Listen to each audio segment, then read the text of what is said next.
You wanted the best. You've got the best podcast. The hottest podcast in the world. The Chris Voss Show, the preeminent podcast with guests so smart you may experience serious brain bleed. Get ready. Strap yourself in. Keep your hands, arms, and legs inside the vehicle at all times, because you're about to go on a monster education roller coaster with your brain. Now, here's your host, Chris Voss.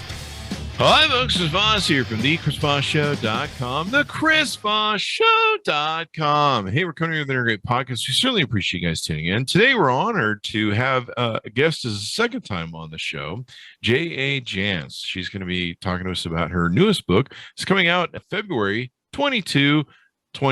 So 22. Gotta love it. It's all twos. And her new book is called Nothing to Lose, a J.P. Beaumont novel, and this is, I believe, 25 in the series. I'll get a correction from her, I'm sure, here in a second. But she is on the show with us to talk about her new book. Welcome to the show, Mrs. Jance. How are you? I'm just fine, thank you. There you go. Did I get that right? Is it the 25th in the series? It's the 25th in the series. Okay. But Beau is sort of a sneaky character. He manages to work his way into other places as well. And so there are two books where he appears with Joanna Brady in her series. There's one of the Walker books where Beaumont shows up, and he also turns up in last year's Allie Reynolds book, Unfinished Business. So he's a guy who gets around. There you go. So before we get into the new book, let's lay a foundation. Give us your plugs so people can find you on the interwebs in order of the book, please. Well, my website is amzn.to.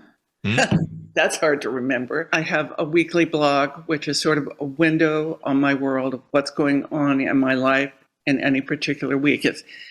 You can go back through the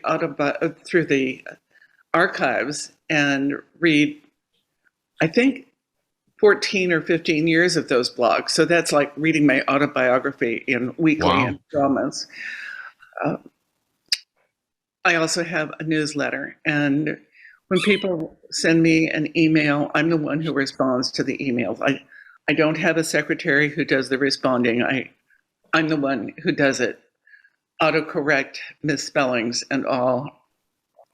Last week, I tried to send someone a note saying, thank you for being a loyal reader, and autocorrect changed it to a local reader, and of course, to somebody who lived across the country. But not all the typos are mine personally. But this is my 25th Beaumont book, but I have over 60 books, all of them in print in 4 different series, which isn't bad for a girl who was told in 1964 that I wouldn't be allowed to enroll in the creative writing program at the University of Arizona because I was a girl. And so having all of those books out, many of them on the New York Times bestseller list, is sort of the world's best revenge against that guy. I've looked, and as far as I can tell, the guy who taught creative writing at the University of Arizona never had anything published. So how dare he tell me I couldn't write? Well, this is quite an accomplishment. I just got my first book out last year, my very first one. I'm 54, so I got to really work hard to catch up to you. It was 60 books. Well, I didn't start until I was 38. The first book I wrote was never published by anybody because it was 1,200 pages long. Since I wasn't allowed in the creative writing program, I didn't know that there were some things I should leave out, so I put everything in. And while that book was out, I did find an agent, and the agent wasn't able to sell the book. And for good reason, it wasn't ready for prime time. But a lot of first-time writers, if they find an agent who isn't able to sell the first book, they fire that agent, keep the manuscript, and get a new agent. What I did was fire the manuscript and keep the agent. And so that original agent who didn't sell my first book is still my agent all these years later. But while that book was out on the Turndown Trail, she suggested I try writing something that was totally fictional. That was sort of a thinly fictionalized true crime, that first book that never got published. So I was living in Seattle. I was a divorced single mom with a full-time job selling life insurance. And in the fall of 1982, I started trying to write a detective novel based in Seattle. So I created this character. I named him J.P. Beaumont, Jonas Piedmont Beaumont. I gave him a place to live in the Denny Regrade area of Seattle, now called Belltown, by the way. And I gave him a job. He was a full-time homicide cop for Seattle PD. And then I sat back and waited for him to do something, and he didn't do a blooming thing. For months, I couldn't get that book to gel. It wouldn't work. No matter what I did, it wouldn't work. So finally, in March of 1983, I sent my kids to Camp Orkila for spring break. And then I got on the train here in Seattle to go to Portland to visit one of my friends from my life insurance days for the 5 days while my kids were at camp. I got on the train with a stack of new Blue Line notebooks and a fistful of ballpoint pens. And as the train pulled out of the King Street station, I thought, what would happen if I wrote this book through the detective's point of view? That's what I thought. And then I thought, well, why don't we try it? So I got out a notebook, I got out a pen, and I wrote the words, "She might have been a cute kid once. That was hard to tell now. She was dead." All of a sudden, there I was on the back of Magnolia Bluff in Seattle. I was walking around a crime scene in J.P. Beaumont's shoes. I was seeing what he saw. I was hearing what he heard. I was hearing what he said, but I was also hearing what was going on inside his head. And J.P. Beaumont and J.A. Jance have been character and author for 40 years now. Wow, that's amazing. Incredible serendipity. While I was in Portland that week, I wrote 30,000 words by hand. I didn't have a computer then. I had blisters on my writing fingers. The story was constructed in my head, but I had to find the right point of view to tell it. And so Beau's my guy. We've been together all this time. We've been together longer than I've been with my second husband. In fact, my second husband and my first date was the grand opening party for Until Proven Guilty in 1985. But what I like about Beau is his sort of quirky sense of humor. He surprises me on more than one occasion. He was a full-time cop when I started writing about him. Mm-hmm. And he couldn't be at work all the time. So I needed to give him something to do when he wasn't at work. Well, I spent 18 years of my life with a guy who died of chronic alcoholism at age 42, a year and a half after I divorced him. And turned out I wasn't in the creative writing class where they say, write what you know, but I was smart enough to figure that out on my own. So I had Beaumont drink. I knew a lot about drinking. And so I wrote 4 books in that series. When I sold the book, I thought it was a standalone book. Avon Books bought it as a series, and then I had to figure out how to keep on going. So the 4th book in that series came out. I was down in Portland again, doing a book signing at Walden Books in the mall down there. I was sitting out in the mall's hallway with my books on a card table in front of me. And a woman came up to the table and she said, "Beau drinks every day." he has a drink of choice. It's starting to interfere with his work. Does J.P. Beaumont have a problem? I looked at her and I said, these are books. But in the course of that set of signings, 6 other people asked me the same question. Wow. And I realized that what I had put into the book was a very realistic view of someone who is a serious drinker and who has not yet come to terms with it. Mm. So that was in book 4. Beau goes into treatment he has his first blackout, undeniable blackout. He's had them before, but he could always talk his way out of them before. He has his first blackout in book number 7. He's in treatment in number 8. And so he's been sober for way more books than he was drinking. But I still have people who tell me they liked him better when he was drunk. I'm worried about those. Well, he can always fall off the horse, it doesn't matter. But what I find is whenever it's time to write a Beaumont book, he's grown, he's changed over the years. He's reconciled with his kids. He's married a wonderful woman. He's left Seattle PD. He worked for the Attorney General for a while, and now he's retired. So in the course of our being together as character and author for 40 years, we both changed. We both got older.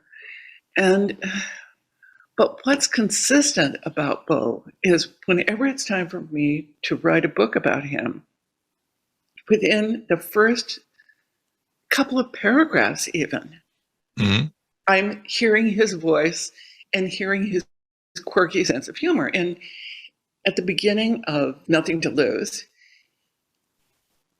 he begins with the unfortunate announcement from Mel Soames, his wife, that the shower isn't draining.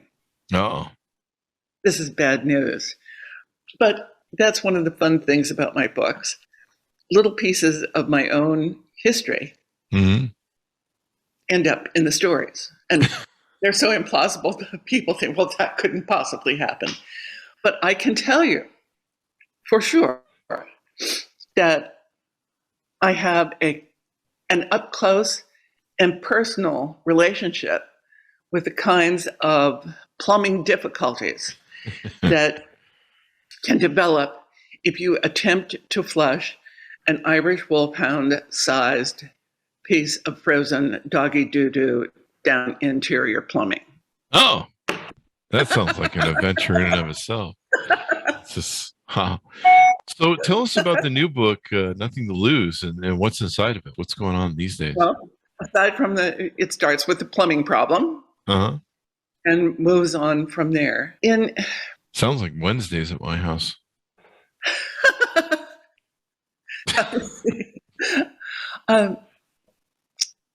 In book number 14, a book called Breach of Duty, J.P. Beaumont's then partner, Sue Danielson, is murdered by an abusive ex-husband. And people were shocked when Sue Danielson died. I was shocked when Sue Danielson died. But the thing about domestic violence is we all pretend that doesn't happen to anybody. We know. It only happens to other people. And of course, by then, all my readers knew Sue Danielson, and they were really attached to her. And so when she dies at her former husband's hands, it was really shocking. Mm. But that event, Sue Danielson's death, was a real watershed moment for Beau. It was what propelled him to pull the plug on his career at Seattle PD. It was what set him off working for the Attorney General's office for a number of years. But that event still haunts him. It's something that comes back to him in nightmares over and over, PTSD. Mm-hmm. And so that instant is still very much a part of his life. That night, Sue Danielson's young sons, Jared and Chris, were in the other room when their father came in and was having this terrible row with their mother. And Jared reached out to Bo, and Bo said, take your brother, get the hell out of there, and somebody will come get you, but you get yourselves as far away from the incident as you can. Mm-hmm. And because Jared did as he was told, he and Christopher survived that night when their mother did not. Oh, wow.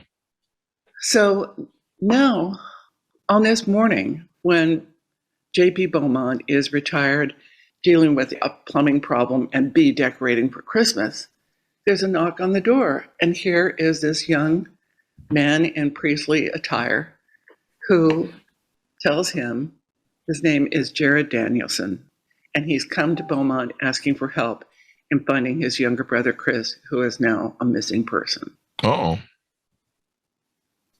So, of course, Bo says yes to take on this task, and because he has skin in the game.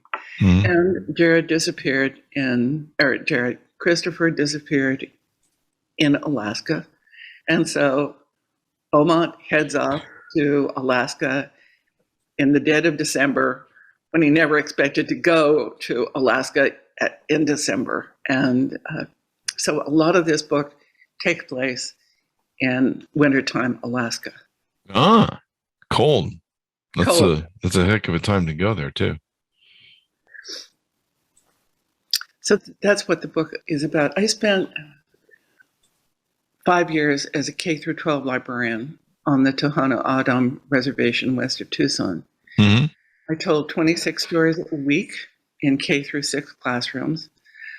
Some of the stories were the stories we all heard growing up: Little Engine That Could, Molly Whuppie, Cinderella, all of those.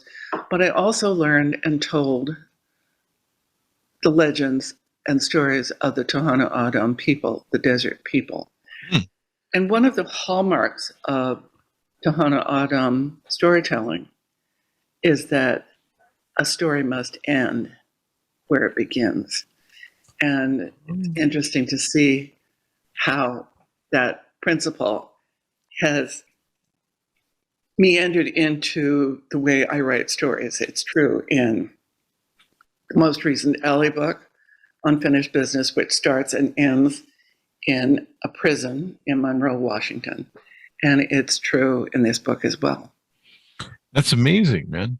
That's amazing. So is this a new territory for you to take a character to Alaska and write up in that area? Or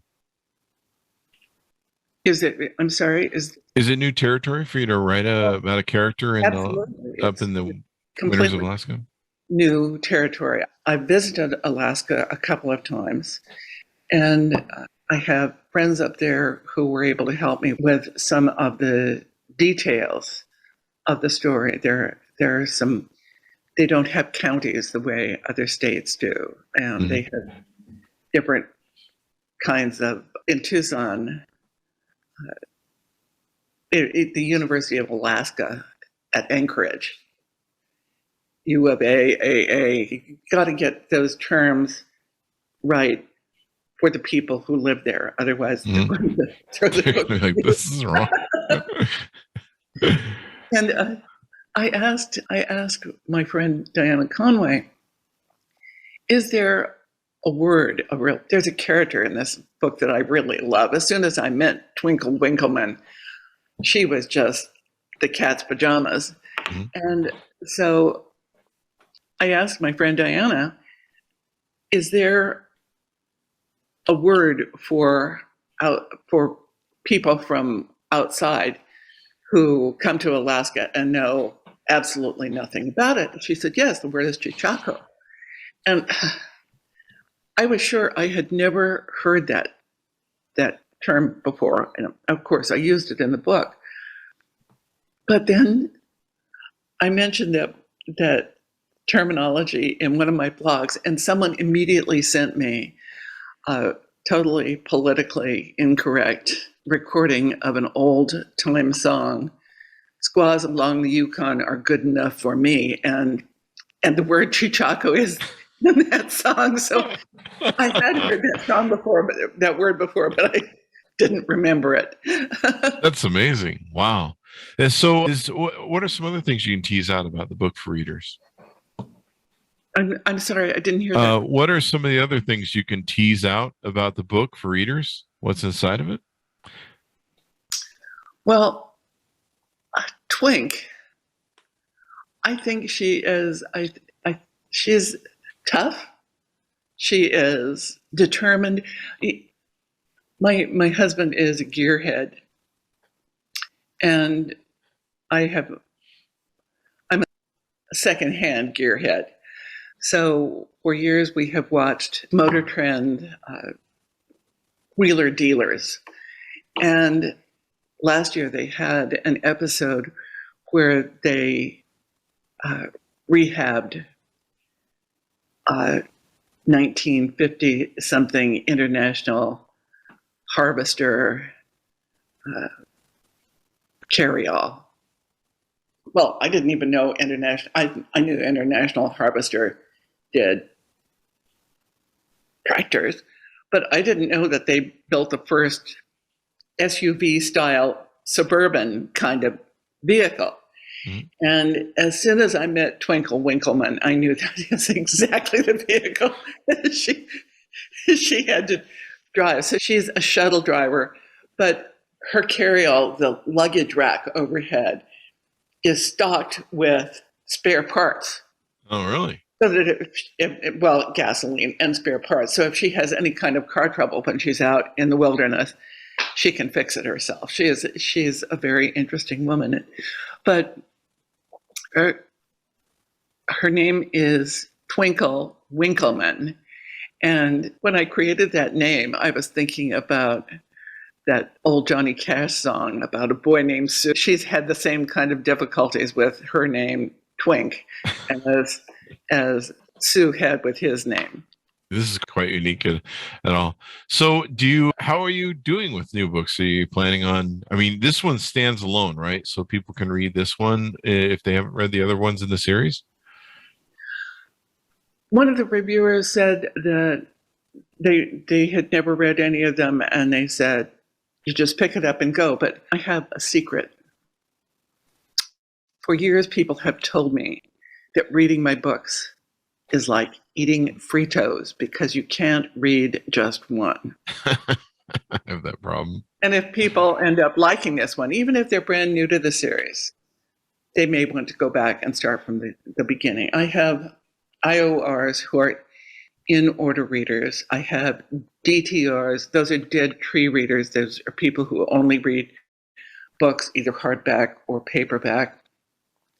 Then there are SERs. Those are the sharp-eyed readers who spot typos and send them to me by express mail. Wow. So a lot of the people who start with a new book will go all the way back to the beginning and start over. And of course, if they meet Beau in those early years when he was still drinking and carousing, they might not like him very much. Mm-hmm.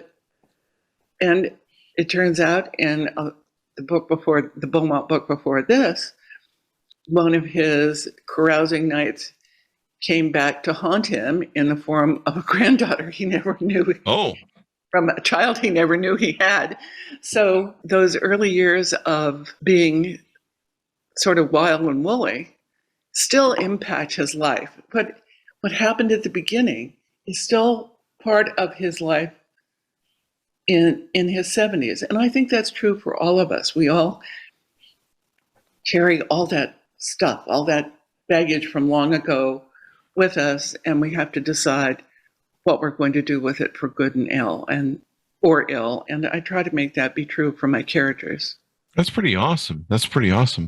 So this is pretty interesting. I have to remember a lot of stuff, though. Yeah, you've got 25 volumes of this, gentlemen. You're like, okay, did we do this with them? Did we do that with them? I was doing a signing for the 7th or 8th Joanna Brady book. And I was at a book signing, and there were people in line, and there was a couple. There were about 10 people back in the line, and they were just grinning at me.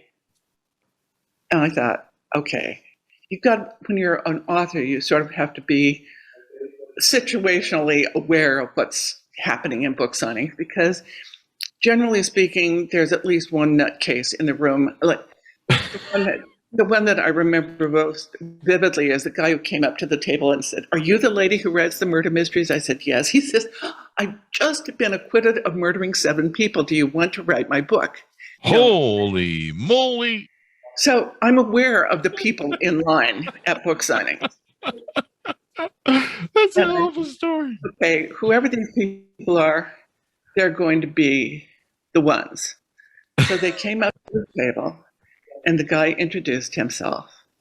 And he said, "Are you aware that a character with my name died in Joanna Brady #1, and now he's alive again in this book?" That's when I started making a character list. Oh, really? Before that, I sort of remembered stuff. And it took a while for me to paint my way out of that corner. I made the guy who is in the book, the later book, be the nephew and namesake of the guy who got knocked off earlier. But I had to paint my way out of that corner. That'll do it. That'll definitely do it. Well, this has been awesome. It's exciting to see that you're still writing books. I imagine, are there more books for the Beaumont series on the slate?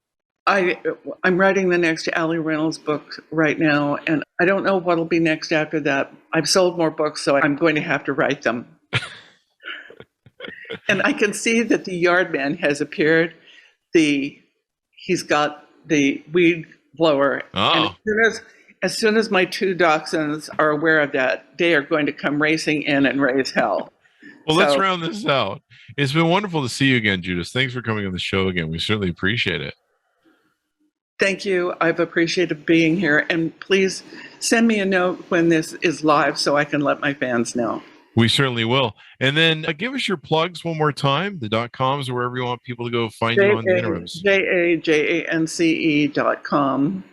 And my blog posts on the blog, both on my Facebook author page and on the blog every Friday morning. I told you.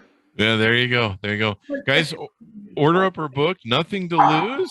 And you want to get that, you can pre-order it on Amazon where books are sold. Nothing to Lose, a JP Beaumont. Thanks to my audience for tuning in. Thanks for Judith for being here, and continued success. Thank you very much.